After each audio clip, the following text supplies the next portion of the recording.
नमस्कार, आप देख रहे हैं न्यूज 24। 5 की पंचायत में आपका स्वागत है। आपके साथ मैं हूं प्रत्युष खरे।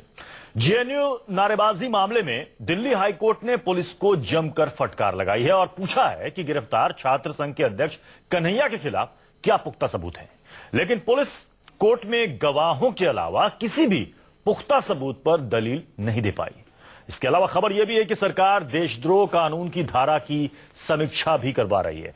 5 की पंचायत में आज हम इसी मुद्दे पर बात करेंगे कि बिना सबूत कैसे लगा कन्हैया पर देशद्रोह का आरोप, और क्या देशद्रोह की परिभाषा को लेकर सरकार भी कंफ्यूज है। इस पर चर्चा करने के लिए, लेकिन उससे पहले यह रिपोर्ट देखिए।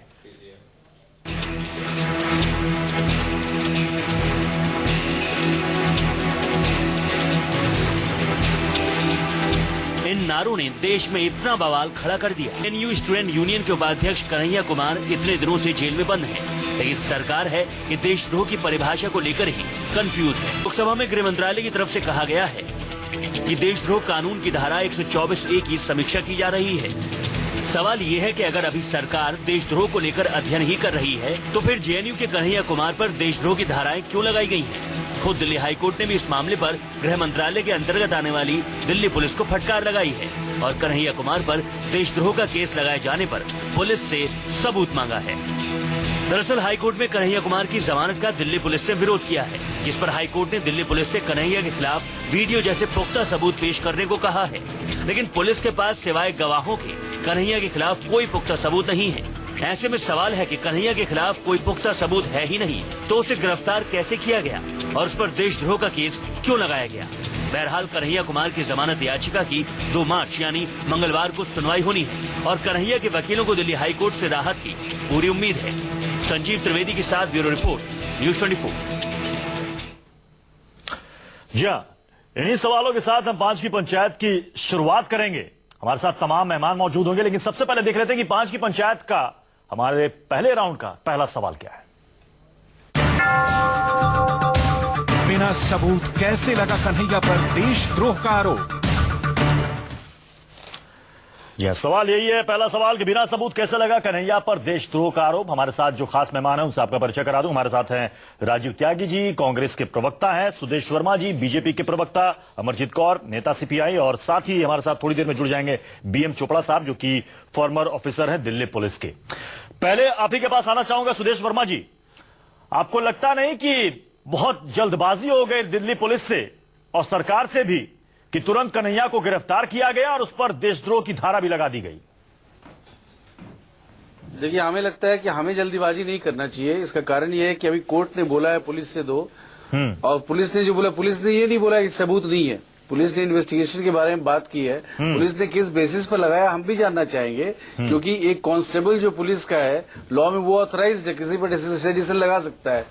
तो क्या तथ्य है जिसके कारण लगाया गया हम भी जानना चाहेंगे। हमें नहीं लगता कि इतना बड़ा गलती होगी दिल्ली पुलिस करेगी, क्योंकि करेगी तो ये बड़ा सीरियस। लेकिन सुदेश जी, दिल्ली पुलिस तो कह रही है कि हमारे पास गवाहों के अलावा कन्हैया के खिलाफ कोई भी पुख्ता सबूत नहीं है। वो वीडियो भी पुलिस के पास नहीं है जिसमें कहा जा रहा था कि वो देश विरोधी नारे लगा रहा था। जहां तक मेरी समझ है उन्होंने वीडियो की बात की है, लेकिन देखिए गवाह भी काफी होते हैं बहुत से केसेस में। लीगली गवाह के थ्रू बहुत कुछ प्रूफ होता है। अभी ये सिर्फ कन्हैया का मामला सिर्फ कन्हैया तक लिमिट है कि क्या है, कैसे इन्वॉल्वमेंट हुआ, ये पुलिस को आगे बताना होगा और पुलिस पर छोड़ दीजिए। अभी हम भी इस पर कोई स्टैंड न लें कि सही क्या है गलत क्या है, क्योंकि ये फिर सही नहीं होगा। ठीक है, वो अच्छी बात है कि इसका फैसला कोर्ट ही करे। और लेकिन सवाल यह है कि जिस तरीके से इस पूरे मामले को लेकर सामने आया गया, सरकार की तरफ से भी बयानबाजी हुई, आपके पार्टी के सांसदों की तरफ से, नेताओं की तरफ से भी जमकर बयानबाजी हुई, उस पर क्या जवाब? हमने तो यही बोला ना कि हम तो यही बोले ना कि देशद्रोह बर्दाश्त नहीं करेंगे, और हम तो उसी पर खड़े हैं जी। हम लोग तो बड़े नेशनलिस्ट लोग हैं। हम लोग देश के खिलाफ कुछ भी हो बर्दाश्त नहीं करेंगे, चाहे वो कन्हैया हो, चाहे कोई हो, चाहे हम खुद क्यों ना हो। और उसको पकड़ना है कि नहीं पकड़ना है, ये तो पुलिस का काम है ना, ये तो हम लोग नहीं करते ना।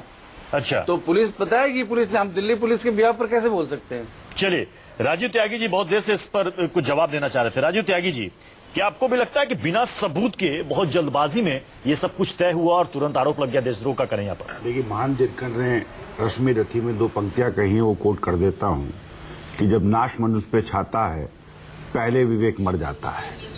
तो इस प्रकरण में निश्चित रूप से दोनों तरफ से नाश छाया हुआ था और जिसकी वजह से विवेक खत्म हुआ। पहली बात तो मैं ये कहना चाहूंगा, अगर जो नारे लगे देशद्रोह के वो निश्चित रूप से चिंतनीय है और उस पर निश्चित रूप से कार्रवाई होनी चाहिए। कांग्रेस पार्टी का शुरू से यही स्टैंड है, लेकिन निर्दोष लोग बाग कैसे फंसा देंगे आप?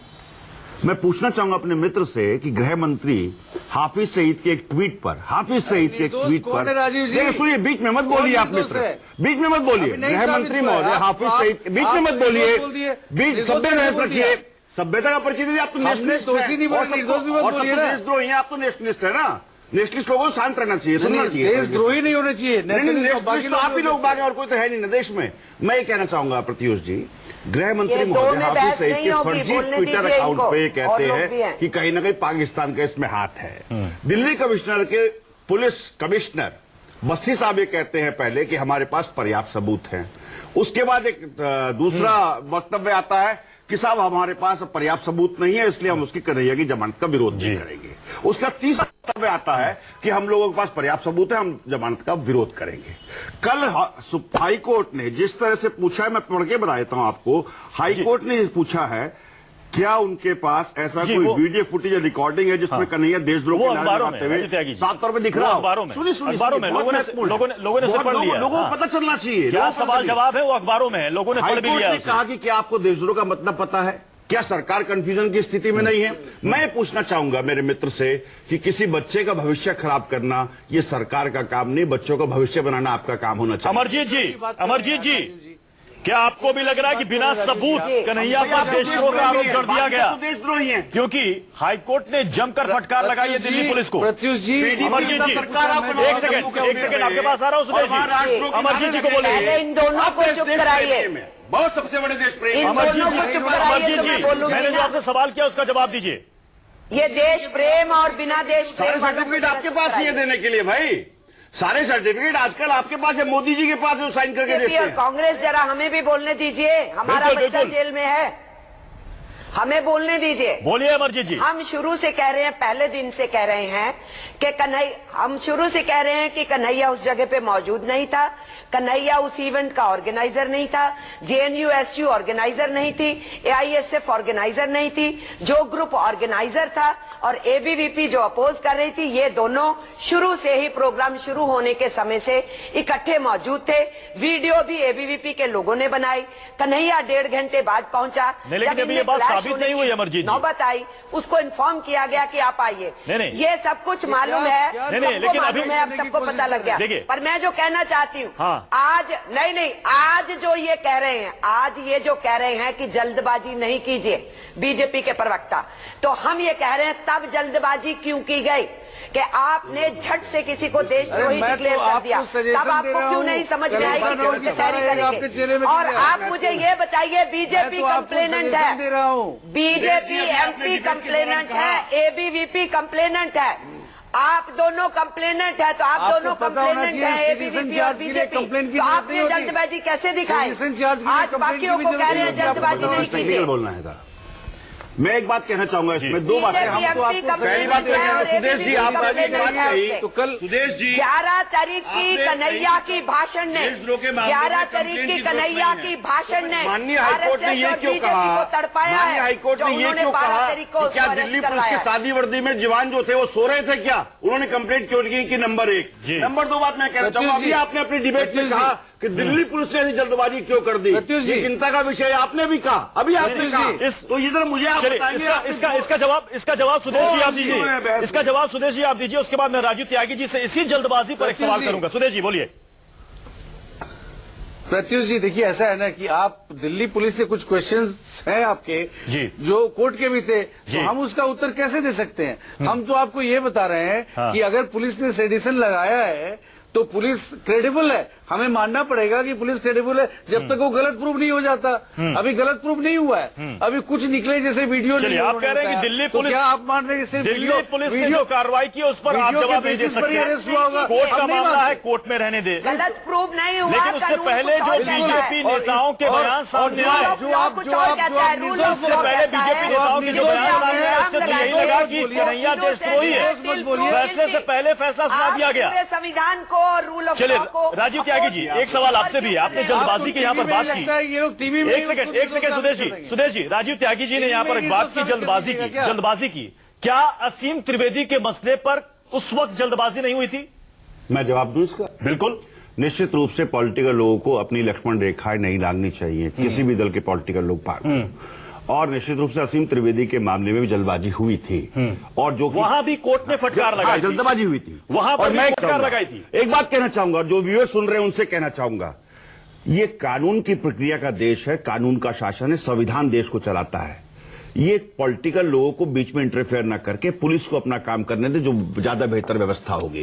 लेकिन जिस तरह से भारतीय जनता पार्टी सर्टिफिकेट बांटती है देशद्रोही का और देश प्रेमी का, और पत्रकारों पर अटैक करते हैं इनके लोग बात, उसको आप संज्ञान में नहीं लेंगे। जब आप डेमोक्रेसी के जब आपकी पार्टी पर डेमोक्रेसी के जब आपकी पार्टी पर बात आती है राजीव त्यागी जी, जब आपकी पार्टी पर बात आती है तो तुरंत पॉलिटिकल बयान सामने आ जाता है कि पुलिस को अपना काम करने दीजिए, एक लक्ष्मण रेखा होनी चाहिए। मैंने कहा ना, यही बात तो बीजेपी वाले कहते हैं। वो तो गलती थी, सिक्के का दोनों पहलू है। इतनी कांग्रेस बीएम चोपड़ा साहब हमारे साथ गलती स्वीकार कर सकते हैं, लेकिन पुलिस ऑफिसर दिल्ली पुलिस के बीएम चोपड़ा साहब, मैं आपसे समझना चाहूंगा, दिल्ली पुलिस को आज जो फटकार लगी है, सवालों के घेरे में दिल्ली पुलिस है। अब चूंकि मामला कोर्ट में है, इसलिए हम इस पर कुछ कह नहीं सकते, लेकिन जिस तरीके से दिल्ली पुलिस को एक्शन लेना चाहिए था, आपको लगता है कि उस एक्शन लेने में बहुत ज्यादा जल्दबाजी दिखाई गई, जबकि दिल्ली पुलिस भी अच्छी तरीके से समझ रही थी कि मामला संवेदनशील है? इस बिल्कुल सही बात है कि ये मामला बहुत ही सेंसिटिव था। हाँ। और इसको बहुत टेक्टफुली हैंडल किया जाना चाहिए। टैक्टफुली हैंडल नहीं किया गया। टैक्टफुली में कहीं ना कहीं कुछ कमी रह गई है, तभी तो हाई कोर्ट ने ये पॉइंट आउट करना पड़ा और हाई कोर्ट को थोड़ा अपना सवाल इसलिए भी उठ रहा है कि बार बार दिल्ली पुलिस अपना स्टैंड क्यों बदल रही है? एक बार पुलिस कमिश्नर कहते हैं कि पुख्ता सबूत हैं और वो हम अदालत के सामने रख देंगे, बाद में अदालत में कहते हैं हमारे पास कोई पुख्ता सबूत नहीं है। ऐसा होता है कि तो जो अदालत यही कह रही है ना कि वहां पर तो पुलिस वालों की ड्यूटी थी, पुलिस वाले भी थे, एसएचओ भी वहां पर मौजूद थे वहां पर, उसके बावजूद ये प्रोग्राम अगर हुआ, वहां पर ऐसे नारेबाजी लगी, तो आप लोग वहां पर क्या कर रहे थे? और अगर वहां पर थे तो आप लोगों ने तुरंत शिकायत क्यों नहीं की? मेरे ख्याल से तो पुलिस को तुरंत एक्शन सुओ मोटो लेना चाहिए था, क्योंकि ये itself is a cognitive offence. High court ने भी यही कहा। हाँ, तो ये कहीं ना कहीं कहीं चूक रह गई है। हाँ। या उसको प्रॉपर गाइडेंस नहीं मिली है। मैंने हमारी 40 साल की पुलिस की नौकरी है, सारे थानों में रहे हैं, कोई जुर्म आपके सामने हो रहा है। हाँ। तो किसी की जरूरत नहीं बयान रिकॉर्ड करने की, अब अपने खुद कह सकते हो। बिल्कुल, मैं यहाँ पहुंचा, ये आदमी इसी पॉइंट को हाईकोर्ट ने भी उठाया। हाँ, हाईकोर्ट ने भी ये आदमी देश के खिलाफ बकवास कर रहा था, ये किसी धर्म को कर रहा था, वो गुनाह है, वो देशद्रोही है। आप किसी के धर्म को, दिल्ली पुलिस किसके अंडर में है? गृह मंत्रालय के अंडर में। और गृह मंत्री जब हाफिज सईद के फेक ट्विटर अकाउंट पे काम करेंगे तो दिल्ली पुलिस से कैसे आप उम्मीद करने का सही काम करेंगे? पंचायत में हम दूसरे राउंड की तरफ बढ़ते हैं, देखते हैं दूसरा सवाल क्या है 5 की पंचायत का। देशद्रोह की परिभाषा को लेकर सरकार भी कंफ्यूज है।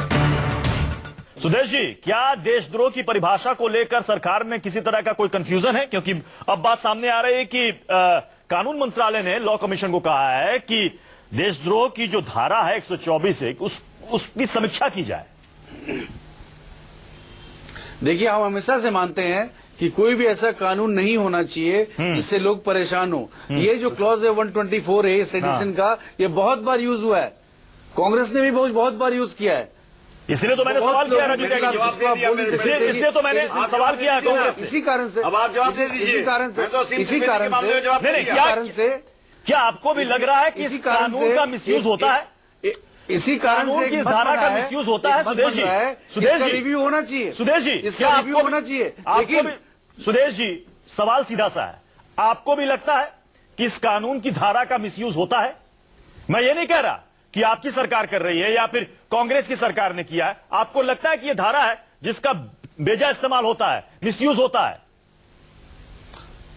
देखिए, ये तो हर लोग मानते हैं ना कि इसका मिसयूज होता है, लेकिन जब तक ये लॉ है आप प्रिवेंट नहीं कर सकते। जब लॉ के अंदर आप किए तो आपको उसी लॉ के अंदर ट्राई किया जाएगा, क्योंकि लॉ के यूज भी होते हैं, मिसयूज ज्यादा हुए हैं। अमरजीत जी कुछ कहना चाहते हैं? बनाया था अमरजीत जी, ब्रिटिश ने अपने लिए बनाया था।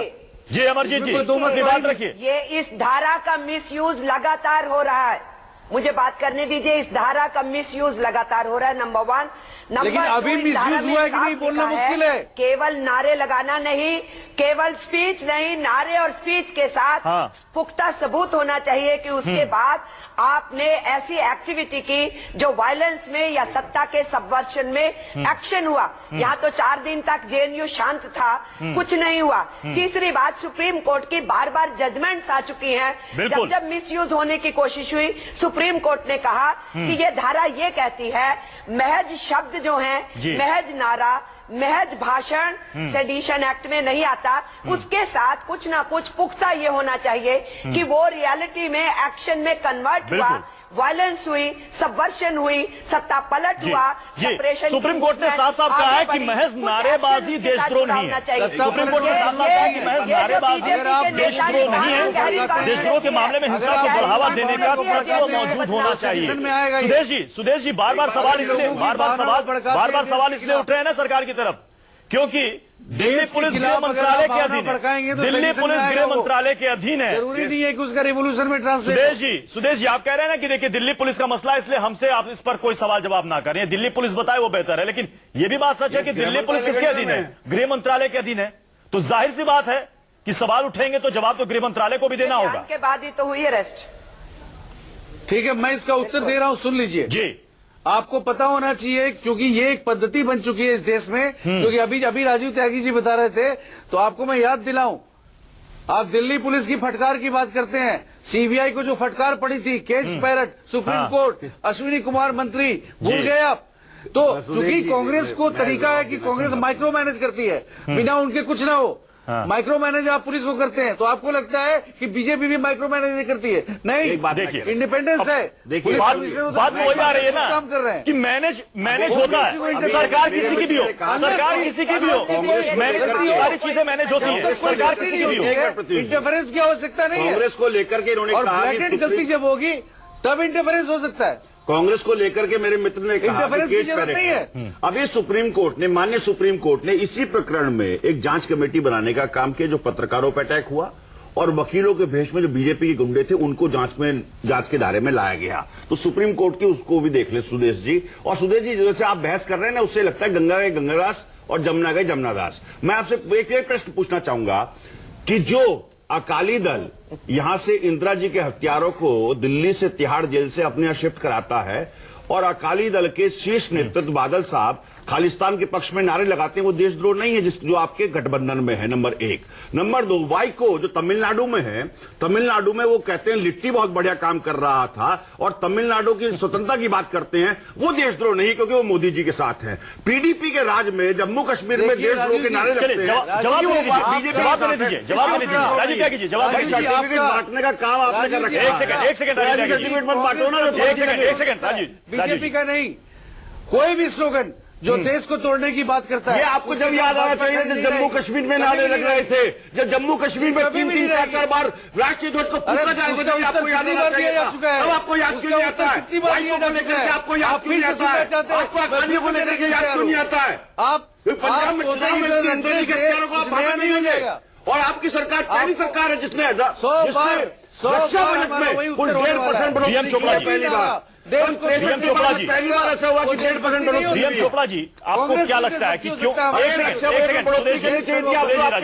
आपको क्या लगता है कि दिल्ली पुलिस ने अपना स्टैंड क्यों बदला? पहले तो पुलिस कमिश्नर कह रहे थे कि देखिए स्टूडेंट है, हम भी नहीं चाहते हैं कि चूंकि उसका आगे लंबा करियर, उसका करियर खराब हो, हम जमानत का विरोध नहीं करेंगे। अब दिल्ली पुलिस कह रही है कि हम जमानत का विरोध करेंगे। पहले कहती है पुख्ता सबूत है, पुख्ता सबूत अदालत में हाईकोर्ट में कहते हैं नहीं, हमारे पास और अभी कह रहे हैं कि हम अदालत में हम जमानत का विरोध करेंगे। अरे वो जमानत का विरोध तो इसलिए करेंगे क्योंकि जो आदमी अंदर है बाहर आके वो तथ्यों से छेड़छाड़ कर सकता है, गवाहों को दबा सकता है, उनको गुमराह कर सकता है। इसी वजह से जमानत का विरोध किया। जब तक चालान दाखिल नहीं हो जाता तो पुलिस का काम है विरोध करना, और ताकि जल्दी से जल्दी चार्जशीट दाखिल हो जाए। और दाखिल होने के बाद वो जो कोर्ट की मर्जी। आपने कहा कि 40 साल आपने सर्विस की है दिल्ली पुलिस में, किसी तरह का कोई प्रेशर भी होता है क्या दिल्ली पुलिस पर? पॉलिटिकल प्रेशर भी होता है क्या? क्योंकि देखिए इतनी चर्चा में, इस डिबेट में आपने देखा खुलकर जो बातें सामने आ गई कि मिसयूज तो होता है। मैं ये आपको बताना चाहता हूं कि मैं भी दिल्ली में काफी जगह SHO ACP रहा हूं और हमारे वक्तों में भी काफी दंगे, पॉलिटिकल झगड़े, बहुत कुछ होते रहे हैं। पर हमने हर जगह ही सोच समझ के और मौके के मुताबिक ही काम किया है, ताकि हमें किसी की जरूरत ही नहीं पड़ी। किसी आज तक किसी अफसर ने ये नहीं कहा भाई ये तुमने क्यों कर दिया या इसको क्यों अरेस्ट करके लाए। जो हमने किया वो ठीक किया। किसी के प्रेशर में आके, चाहे बीजेपी की सरकार साथ भी काम किया, हमने कांग्रेस के साथ भी काम किया। उन्होंने हमें आज तक कभी कोई नहीं प्रेशर डाला भाई ये करना है उसको बंद करो नहीं करो। तो इसलिए कोई भी गवर्नमेंट हो, कोई पुलिस गवर्नमेंट जनता की है और काम ठीक करती है। और बिल्कुल चलिए क्विक कमेंट अमरजीत जी, समय की कमी है। ये बड़े लक्की हैं कि इनके ऊपर प्रेशर नहीं आया, लेकिन बसी जी के बार बार बयान बदलना ही बताता है कि वो अंडर प्रेशर ही काम कर रहे थे, अंडर प्रेशर ही FIR रजिस्टर हुई, अंडर प्रेशर ही बेल को लेने की बात की। चलिए कौन कितने प्रेशर में काम कर रहा है? अदालत में सबूत देखे जाते हैं। अदालत में नहीं, माफी चाहूंगा, अदालत में सबूत देखे जाते हैं और अदालत इस पर फैसला करेगी कि कौन देशद्रोही है और कौन देशद्रोही नहीं है। बहुत बहुत शुक्रिया हमारे साथ इस चर्चा में शामिल होने के लिए। एक छोटा सा